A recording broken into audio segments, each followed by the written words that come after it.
Hello, everybody. Welcome back. I am Conley Woods, now visible to you for the first time, and I'm here for TCGplayer.com, bringing you the sweet Dimirdrazi deck, so I've been calling it. Basically, blue, black, and colorless, as you can tell. Kind of Eldrazi. I don't want to call it aggro. It's more of like a mid-range kind of shell. It certainly can have some aggressive draws, and it's definitely more aggressive than all the Eldrazi ramp decks that you're probably familiar with. But it kind of has its own flavor, as hopefully you'll see as some of our games play out.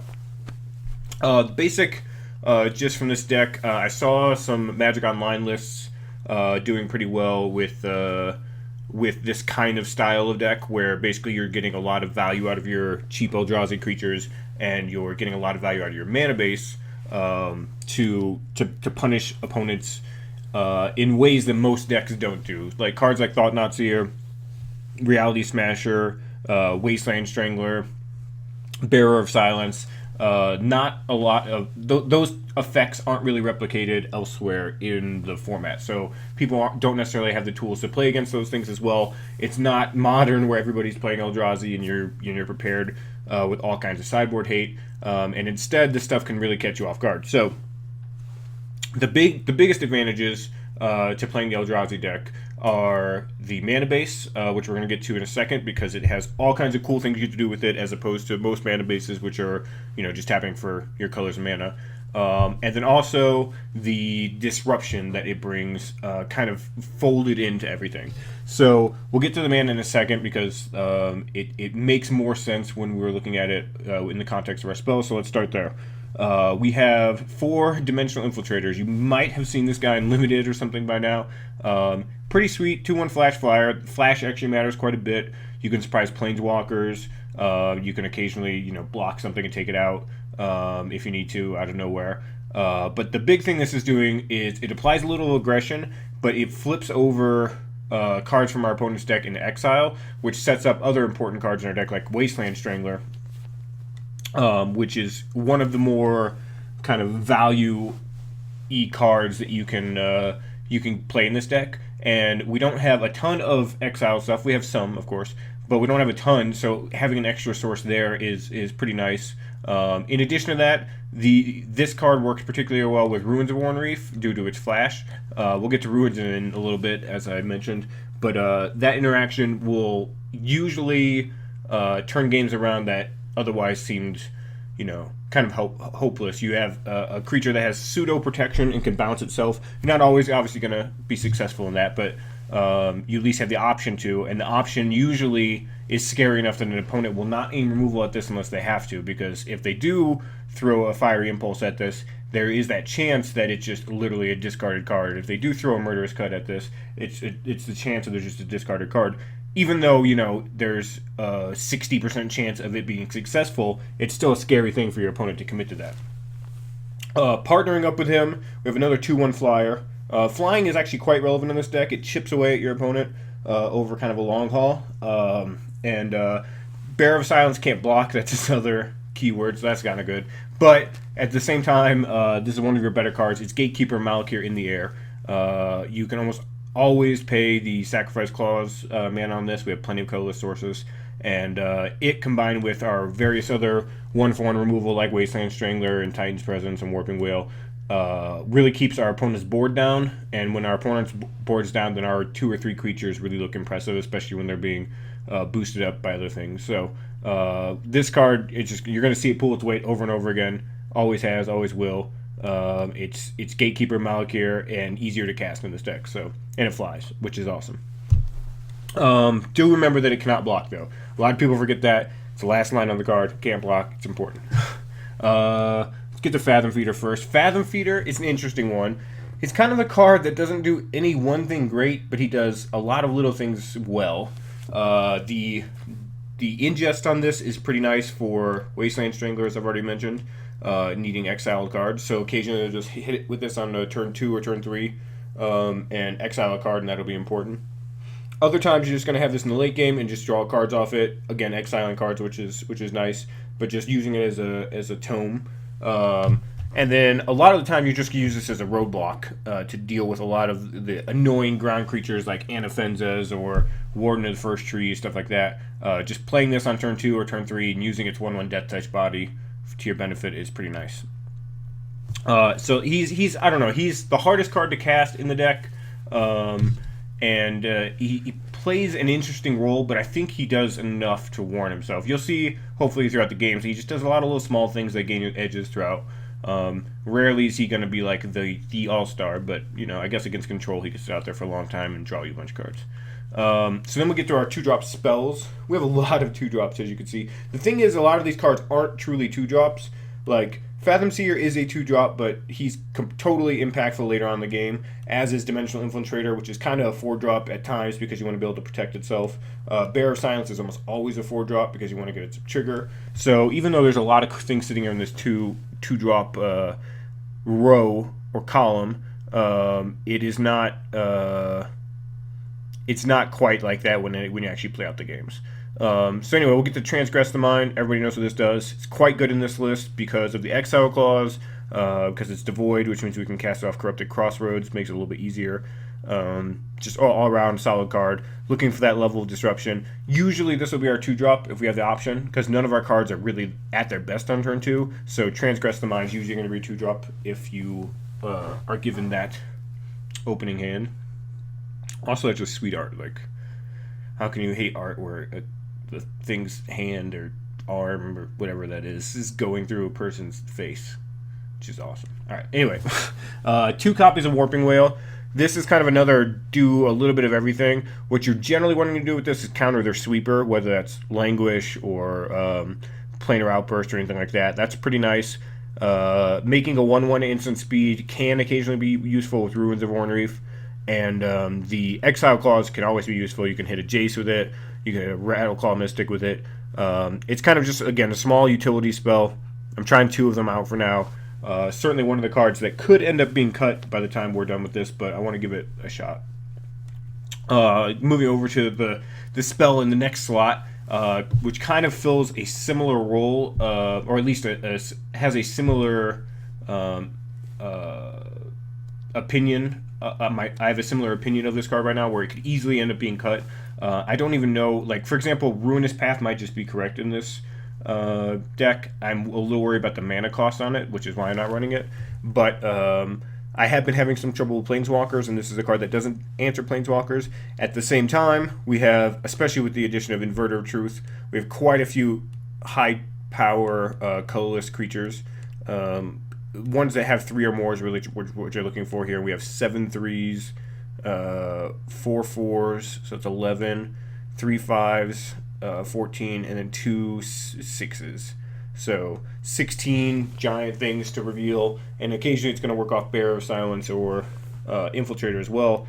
But that said, Planeswalkers are kind of annoying for this deck, and the deck does tend to play long games. So having Ruinous Path, which can become a 4/4 creature, colorless creature at that, and answers Planeswalkers might just be the better choice. But for now, running Titan's Presence.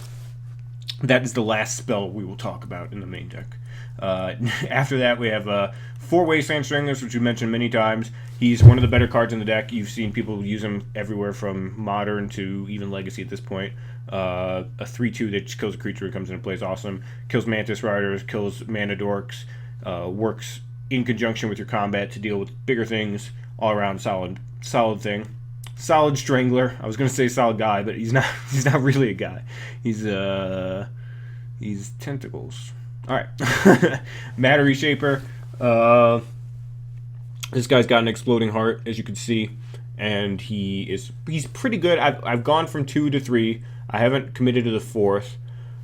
The thing is, there's a lot of things, like, for example, you do not want to put Bear of Silence into play off this, because you don't get to pay the trigger when it goes straight into play. Also, putting Fathom Feeder into play is kind of, I mean, it could be okay. You can save a couple mana, but it's not the greatest thing in the world. You're not getting a free trigger or protecting yourself from a sweeper by then beating down for 1 million the turn after. You're just getting a little bit of value of saving a few mana off it. That said, you always draw a card, and drawing a card is fine. A 3-mana 3/2 that draws a card is totally reasonable. I have it as a 3 of right now just because I've been experimenting with Inverter of Truth. The inverted truth is that if Inverter of Truth does not work out, the 4th Reshaper and probably the 4th Reality Smasher are just going to go main deck, and then we'll go from there. I'll probably end up cutting Titan's Presence, maybe adding Murderous Cut or Ruinous Path. I actually cut Murderous Cuts out of this. I just talk about the truth of the truth, and now I'm going to the cuts of cuts. I cut Murderous Cut out of this deck because it does not combo well with Inverted Truth. In fact, no Delve does, because you want your graveyard to get stocked up a little bit. So this is often going to be your last spell that you're casting, and you then want to try to win the game with your 6/6 flyer, given however many turns you have, based on what cards are in your graveyard. So you want to, all your fetch lands and stuff you want to leave in there, because every one of those you delve out is one less turn after Inverter comes down. So in theory, Giant Flying Body is pretty good at closing out games. We don't have a lot of reach in this deck, so I'm trying out a couple of them. But like I said, if this doesn't work out, it'll just become a 4th of this and a 4th of this, most likely. 4 copies of the Thought-Knot Seer. Obviously, everybody knows this guy. Again, it's a guy, but it's really just an eye. So everybody knows this eye. And there's really not much to say here. He's just awesome all-around value card. The Vendilion Click, the Beatdowner. You can protect him from Grasp of Darkness in this deck, occasionally with Ruins of Warnreef, which is nice.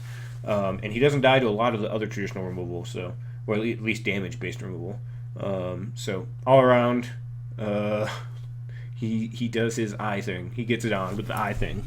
Reality Smasher smashes realities. Again, you guys have seen, everybody's seen these cards in action a million times by now, so you kind of know what they're doing. They're doing a very similar thing in this deck and in Standard. They're doing it slightly more fair, of course.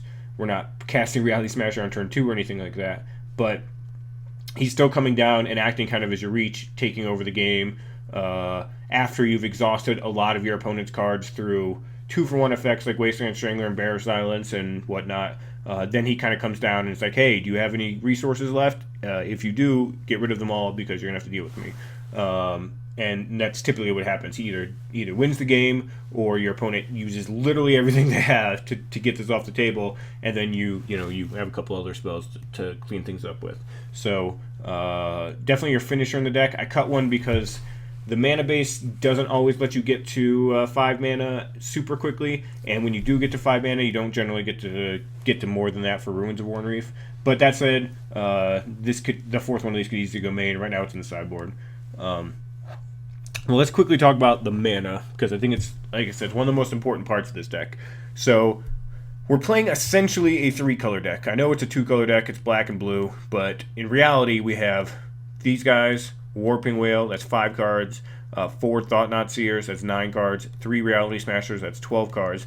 Plus the triggers on Bearer Silence, and he's poop without it, so that's 14. And then the activation on this, so that's actually 18, 20 effects in this deck that ask for colorless mana. Not even looking at the mana base itself, or we have Seagate Wreckage, but we added that, so I'll ignore that. But 20 effects on this deck are looking for colorless mana. That is just as much as a Sultai deck would be looking at green, or a Mardu deck would be looking at white, if not more. So in reality, we are a true 3-color deck, and a 3-color deck should stretch its mana base pretty thin, have a lot of fetch lands, a lot of dual lands, things just to keep itself afloat. But the nature of the colorless is that if you decide to go colorless as your 3rd color, I'm quoting color there, then you don't just get color fixing lands, you get a bunch of utility lands that also produce the color you need. So this is key because your mana base gives you an advantage throughout the game that most mana bases don't give you. Most mana bases, they're going to find the colors you need, cast your spells, and that's what they're doing. Maybe you have a creature land or 2 coming to life and attacking your opponent every once in a while, but that's really the extent of what you get out of your lands. With our colorless lands here, I went with the package of 4 Ruins of Warnreef and 2 Seagate Wreckage as our utility. You can probably even get away with more than this. For example, I have two two-move Spirit Dragons in the sideboard. These could easily be in the main deck for something like Crumbling Vestige, potentially. But right now I went with 4 Ruins and 2 Seagate Wreckage. Ruins to me is the hands-down best land in the deck, and probably the best utility land you could possibly play in this slot. So I would just suggest to run 4 if you really are hindered by the coming into play tapped and you want to be a little more aggressive. Perhaps you can cut one of these, but they're so powerful. Hopefully I get to show this off during some of the games, but they're just so strong. I can't stress this enough how strong this card is, and it's kind of one of the main reasons to run the deck. So I would just definitely encourage you to play 4 of this, give it a shot, look at how amazing it is, and yeah, just every single one of your creatures being a threat throughout the game, especially with all the flying that we have, the trample that we have, the death touch that we have to ensure that our guy gets through. It's honestly like probably the best card in the deck, despite having cards like Thought-Knot Seer and Reality Smasher here.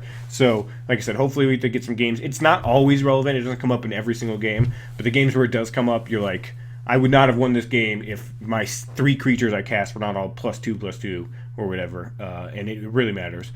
The Seagate Wreckage is a little interesting in this list because you don't empty your hand as traditionally as something like a ramp deck, because you tend to hold a lot of situational cards like Titan's Presence, like Bearer of Silence, like Inverter of Truth, and therefore you're not always on empty. So I only have 2 copies of it, but honestly it might just want to be Tomb of the Spirit Dragon, because that's going to affect a lot more matchups and be useful a lot more often. So this is definitely a card I want to pay attention to. In theory, we're using it against control and against any grindy deck who's just running us out of resources to just dig us back in the game. But I'm a little worried about just having extra lands, having an Inverter of Truth that I don't want to cast, having a counter spell post board that I don't want to cast, things like that make this card a little bit worse.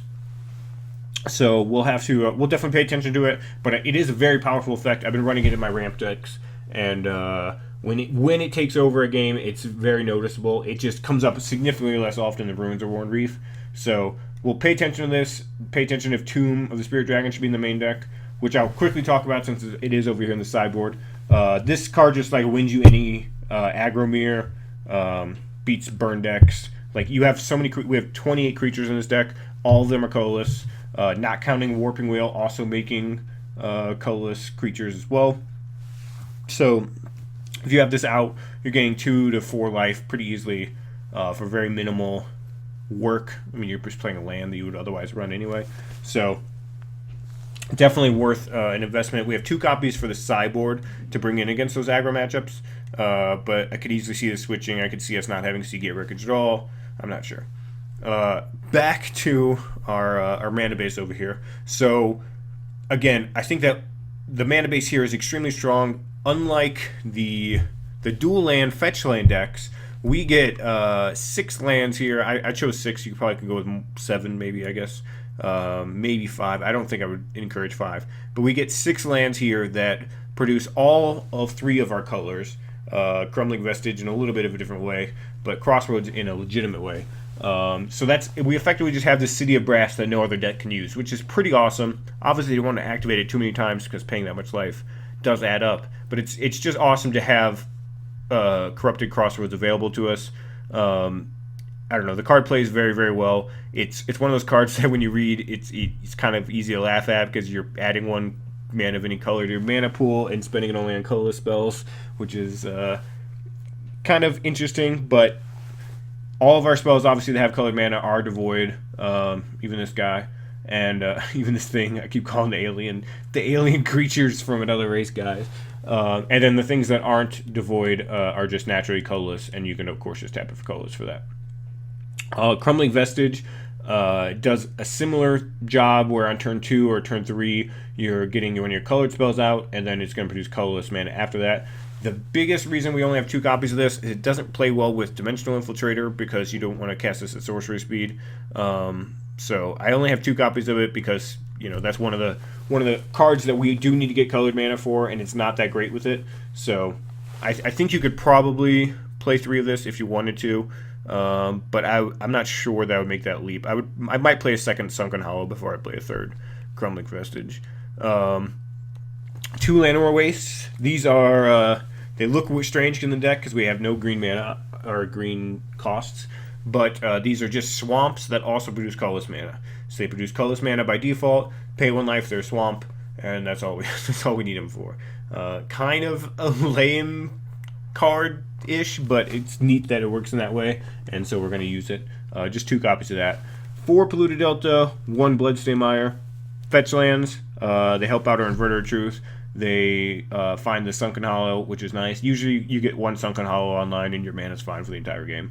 So it effectively gives us 6 Sunken Hollows while only running 1. And then we also have 1 island and 3 swamps to grab with those. Just untapped lands are nice to have. Moving over to the board, we've got a bunch of cool stuff here. So if you look at our deck, we have a lot of low toughness. 1 toughness, 1 toughness, or not that guy. This thing, 1 toughness, 1 toughness here, 2 toughness here, 2 toughness here. And yet we're running 3 copies of Flaying Tendrils. And the reasons we can do this are that all those cards, we don't actually play them early, first of all. So if we just need to cast Flaying Tendrils on turn 3, we're usually safe to do so. But second of all, they're going to get bonuses from Ruins of Oran Reef. And again, this comes up very, very often. This card is extremely important and extremely useful. But if you have a Ruins of Oran Reef down or 2, you start to get these creatures that would normally die to a Flaying Tendrils to live through it, which is very, very important. And it honestly swings entire matches around when that comes up. So hopefully it does today. But also, even if you don't have Ruins of Oran Reef online, pumping up your guys, they still come down late. Like, you don't need to run out your Dimensional Infiltrator super early if your opponent goes 1-drop, 2-drop. You can wait, try to get your Flaying Tendrils online, then after that, drop this guy at instant speed. You could follow up your Flaying Tendrils with Bearer of Silence, which is very, very good, of course, because they're probably going to have 1, maybe 2 guys in play.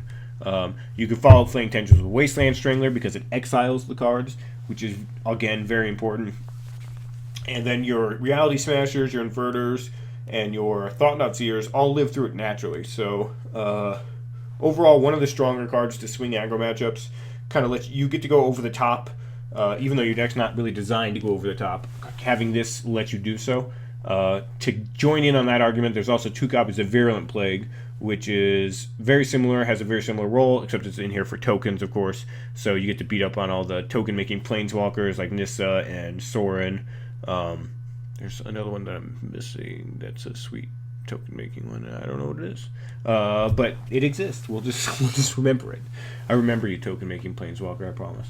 But yeah, this card's pretty strong. People are running Secure the Waste. People are obviously running the Hordling Outburst deck, Dragon Fodder deck, all that jazz. Mentor the Meek showing up. So Virulent Plague, I like 2 copies of it. I think Flaying Tendrils is more versatile, but this is nice in that it doesn't affect us in any way outside of Warping Whale making a 1/1, so don't do that while you have Virulent Plague down. Some anti-control cards, 1 Negate, 2 Duress. Might need to up this count a little bit in the future, but our deck's kind of already pretty decent against control with stuff like Transgress the Mind, Warping Whale, Fathom Feeder in the main deck, Thought-Knot Seer in the main deck, Reality Smashers in the main deck. I guess we also have a Reality Smasher on the sideboard that definitely comes in against control. But these 3 cards just here for added disruption to join in with Transgress the Mind. And I think Duress is the correct choice because we're generally trying to hit a Planeswalker or Sweeper or some annoying card like Rally. So I think Duress is the correct choice there. And then I have 1 copy of Negate just because we do often have a little bit of mana to mess with, and having, I think, 1 copy of Negate's fine. I would never want to draw 2 copies of a counterspell in that type of matchup. So I only have 1 Negate because I feel like if you drew a second one, you'd just kind of be bummed out because you don't want to leave open 4 mana ever. So I don't know. It could easily end up being the case that we want more Negates, but so far I've had the very strange feeling that the split of 2 Duress, 1 Negate is correct. In reality, it could probably move anywhere from 3 Duress down to 0 Duress, and Negate can fluctuate in there as much as you want. But this is what we're going to test out because I said so. Horribly Awry. People question this card quite a bit, and I'm not sure 4 copies is correct. I think 3 might be, which will give me some sideboard slot. But this deals with just a lot of annoying creatures that you play against in these mid-range matchups. Siege Rhinos, Kalitas, obviously things like Mantis Rider, Mentor of the Meek, Wandering Woodland Wanderer. That's the thing I'm looking for. There's just a lot of 4-drop specifically, but also just smaller things too, like Secret of the Ways and whatnot. That this card's pretty versatile. It exiles the card, which is again nice for Wasteland Strangler. Going turn 2 horribly awry, and then being able to have Wasteland Strangler for the rest of the game is really, really nice. It's a nice luxury. But yeah, this is, I don't know. Thunderbreak Regent is another card this is very good against, by the way. It's just a card that I felt I tried early on. I tried 2 copies of it. I was really happy with it, and then ended up moving up to 4. But I think the correct number might be 3, and we'll look for something else in the slot. I'm not 100% sure, but it's just been very good. Does not combo well with Seagate Wreckage. I've noticed that while playing, so that's why I kind of mentioned we might want to swap this out for Tomb. But we'll see. So that is the deck. There was a lot of talking. There's a lot of little weird synergies in this deck. Hopefully we get to see a lot of them play out in over the next few games. And yeah, get ready for a bit of a ride on the Dimirdrazi train. I am Conley Woods. This is TCGplayer.com. Let's saddle up, and we'll be right back.